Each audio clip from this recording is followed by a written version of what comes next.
Hello les amis, on se retrouve pour le bilan de la semaine au niveau du marché boursier et du marché de la crypto. Il s'est passé un tas de choses, donc on est parti de suite. On commence en premier lieu avec le VIX, qui est l'indice de volatilité. Et au cours des 5 derniers jours, il a baissé de 11,20%. Et la semaine dernière, il avait aussi baissé de 8%. Donc là, sur un mois, on est sur moins 29,49% de baisse. Donc c'est vraiment une bonne nouvelle pour le marché boursier parce que ça signifie qu'il y a moins de volatilité, moins d'incertitude aussi. Parce que ce qu'on remarque sur une vision un petit peu plus long terme, c'est que souvent quand le VIX est très très haut, c'est à ce moment-là qu'on a un très très gros crash, notamment ici durant la crise de subprime en 2008 où on avait un VIX qui était à plus de 70 et ensuite en mars 2020 aussi où on avait un VIX qui était à 66.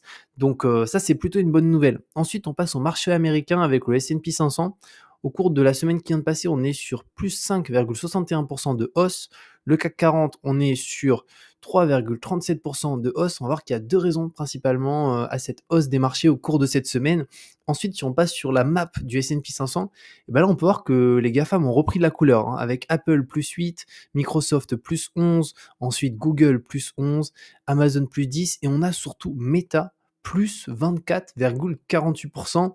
Alors après, si on se met sur une vision un peu plus long terme de Meta, on peut voir que c'est une goutte d'eau, hein, sur la chute de Meta, parce que là, c'est ici, on passe de 90 à 113, donc on a le fameux plus quasiment 25%, mais en réalité, la tendance, elle reste quand même baissière, hein. Si on se met même sur un an, on peut voir que la tendance, pour le moment, elle est baissière au niveau de Meta. Ça correspond à un tout petit pic, mais quand même, il faut le notifier, une petite hausse de Meta par rapport à sa chute énorme juste ici.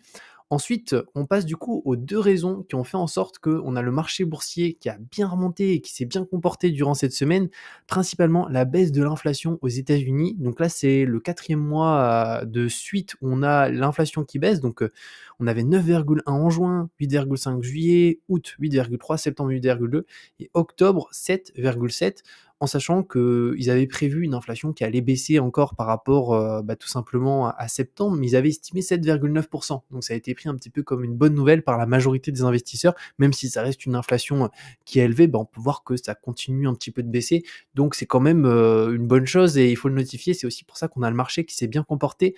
Ensuite, si on passe à la deuxième chose qui a fait aussi en sorte que le marché boursier s'est bien comporté, c'est notamment le Covid avec la Chine qui a simplifié les règles d'entrée sur son territoire. Donc on peut voir ici Pékin a annoncé plusieurs mesures ce vendredi, dont une réduction de la quarantaine à l'arrivée et la fin de l'annulation brutale des vols. Ce léger assouplissement des restrictions sanitaires a enthousiasmé les marchés boursiers asiatiques qui y voient une inflexion de la très très triste politique zéro Covid du gouvernement.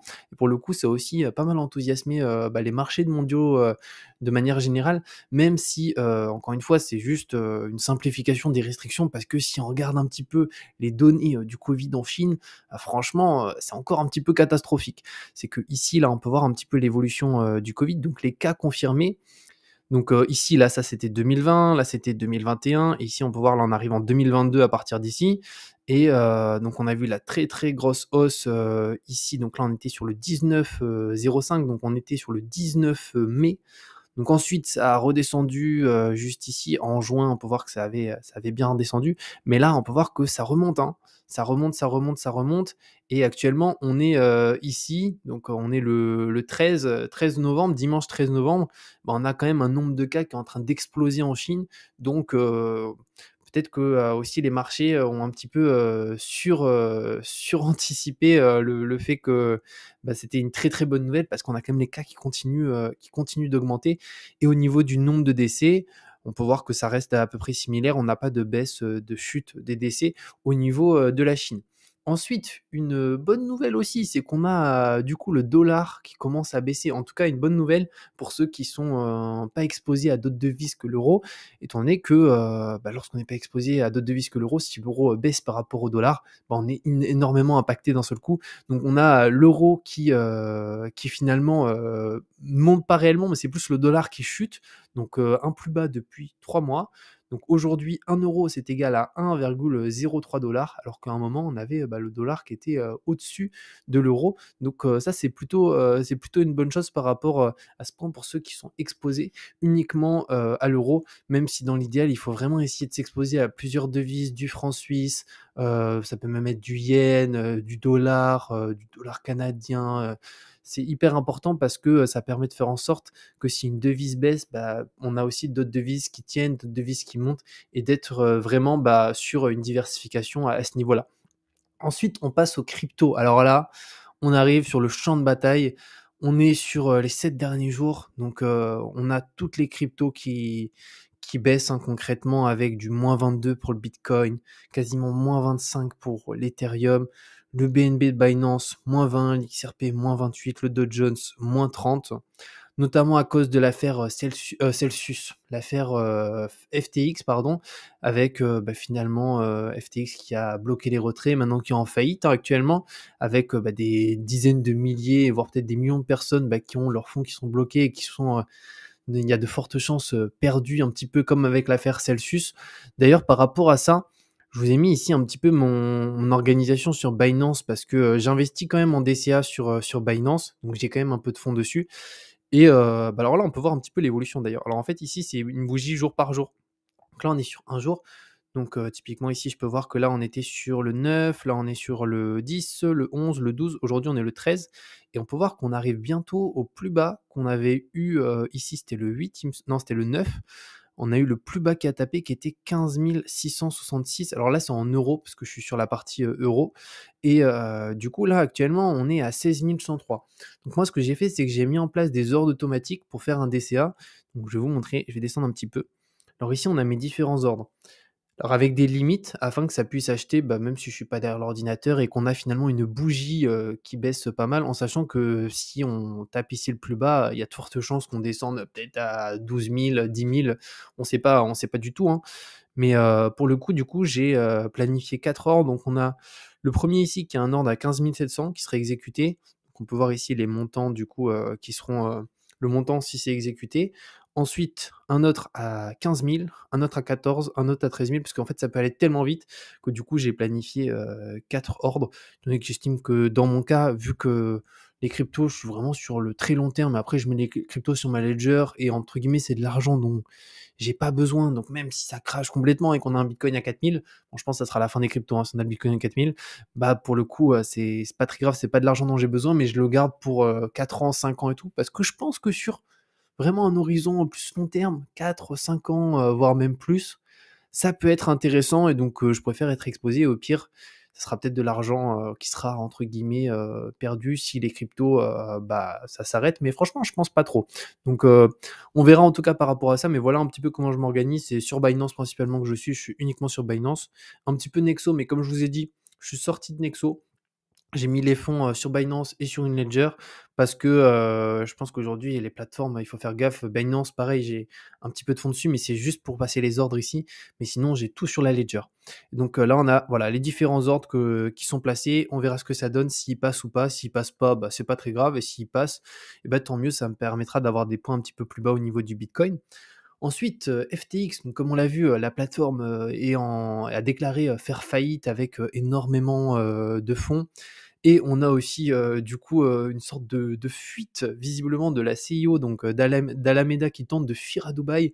Il y a aussi visiblement, bah, le fondateur de FTX qui tente de fuir à Dubaï donc on peut le voir ici, le CEO de la plateforme FTX serait actuellement sur surveillance aux Bahamas après avoir été signalé comme tentant de se rendre à Dubaï. L'Émirat présente en effet une qualité intéressante pour quiconque qui tenterait de se soustraire à une quelconque responsabilité pénale, l'absence de traité d'extradition avec les États-Unis notamment. Ce sont ainsi, outre Sam Bankman, donc c'est lui le CEO de FTX, et deux autres cadres dirigeants de FTX qui seraient actuellement empêchés de quitter les Bahamas, siège social de l'échange de crypto. Donc on verra ce que ça donne, mais bon, ça va finir un peu à la catastrophe, hein, cette histoire. C'est qu'à mon avis, là, ils veulent essayer de s'enfuir et pour pas se faire attraper, pour pas aller en prison ou je ne sais où et pour pas devoir faire face à la justice américaine. Mais c'est catastrophique de manière générale, là, ce qui s'est passé.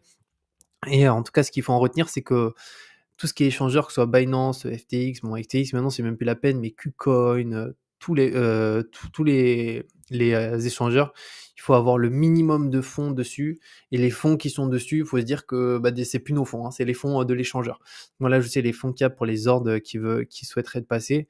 Après je me dis si Binance vraiment, ça part et ça fait faillite alors que c'est le plus gros échangeur, Bon, voilà, la crypto, elle va prendre vraiment un sacré coup, mais ça peut arriver, tout peut arriver de toute manière avec FTX qui était le deuxième plus gros échangeur.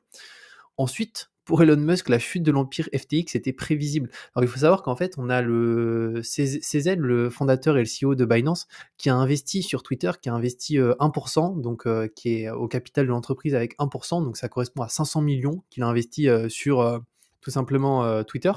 Et ce qui s'est passé, c'est que il y avait Elon Musk, on peut le voir ici, hein, qui a affirmé avoir rapidement cerné SBF. Le fondateur de FTX, il avait contacté dans le cadre du rachat de Twitter, parce qu'il voulait aussi participer au rachat de Twitter. Et il a tweeté, il dit: «Mon détecteur de conneries était redlining, c'était comme si ce mec était une fraude». Et ici, c'est un tweet qu'il a mis du coup sur Twitter. Pour être honnête, je n'avais jamais entendu parler de lui, mais ensuite, une tonne de gens m'ont dit qu'il avait d'énormes sommes d'argent qu'il voulait investir dans l'accord Twitter. Et je lui ai parlé pendant environ une demi-heure, et je sais que mon détecteur de conneries était redlining, c'était comme si ce mec était une fraude. This dude is bullshit.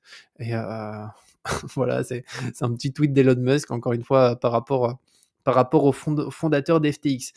Et d'ailleurs, pour finir par rapport à FTX, parce on va pas rester là-dessus à tout jamais, c'est que le fiasco continue avec un hack massif de la plateforme alors que les fonds sont bloqués. Il y a quand même un énorme hack qui a eu lieu. Et au niveau du hack, alors est-ce qu'il a indiqué quelque part? Il me semble qu'il y avait des montants quelque part. FTX a été hacké.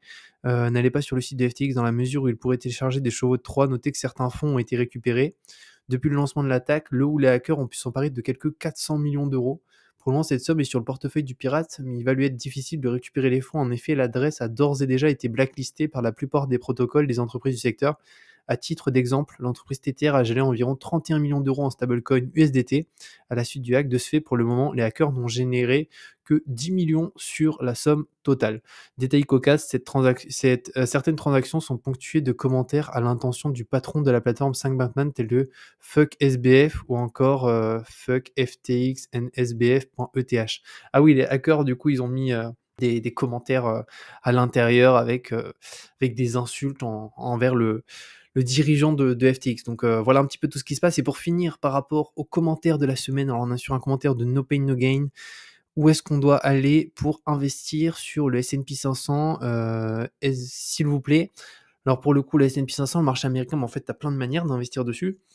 Le plus simple, c'est d'acheter un ETF, S&P 500, comme ça, tu as directement les 500 entreprises, et après, tu as plein de courtiers, hein, on les a vus sur la chaîne, mais Trade Republic pour le compte titre, De Giro pour le compte titre, Scalable Capital ou Scalable tout court pour le compte titre. Moi, je te conseille De Giro, Scalable et Trade Republic. Ça, c'est trois très bons courtiers. Et ensuite, tu as aussi via le PEA. Donc, ça sera des ETF qui seront synthétiques, mais sur Boursorama, avec un PEA Boursorama, tu peux acheter du S&P 500. Et si tu es résident français, c'est vraiment ce que je te conseille parce que tu auras des avantages fiscaux au bout de 5 ans qui est pas de payer d'impôts, mais juste les prélèvements sociaux à 17,2% sur les plus-values. Donc, ça fait quand même une grosse différence, surtout si tu as investi de gros montants. Après, si c'est des petits montants, sur compte titre, ça reste aussi intéressant parce que si c'est des petits montants, mais des gros montants, ça fait la différence d'avoir un PEA. Donc voilà par rapport à ça. Je te mettrai tous les liens des courtiers Boursorama. Je sais qu'il y a 80 ou 130 euros offerts actuellement. Trade Republic, je crois qu'il y a aussi un truc offert. De Giro, il y a aussi 100 euros de frais offerts. Donc bref, je te mettrai tous les liens en description et pour tous ceux que ça intéresse. Et voilà les amis, par rapport à ce bilan de la semaine au niveau des marchés boursiers et du marché de la crypto. Donc le marché boursier, ça se comporte assez bien. Et le marché de la crypto, c'est le bordel. Avec FTX, là, ça a foutu le carnage. Donc n'hésitez pas à me dire ce que vous en pensez dans les commentaires. Est-ce que du coup, vous continuez d'investir dans les cryptos? Si oui, combien, pourquoi? Ou est-ce qu'au contraire, vous vous dites, vas-y, flemme, trop dangereux, je me focus uniquement sur le marché boursier? Donc n'hésitez pas à partager tout ça en commentaire. Et je vous dis à très bientôt pour de nouvelles vidéos. Je vous mets 2 autres vidéos sur la chaîne, juste ici ou ici, je sais jamais où c'est. Prenez soin de vous et ciao!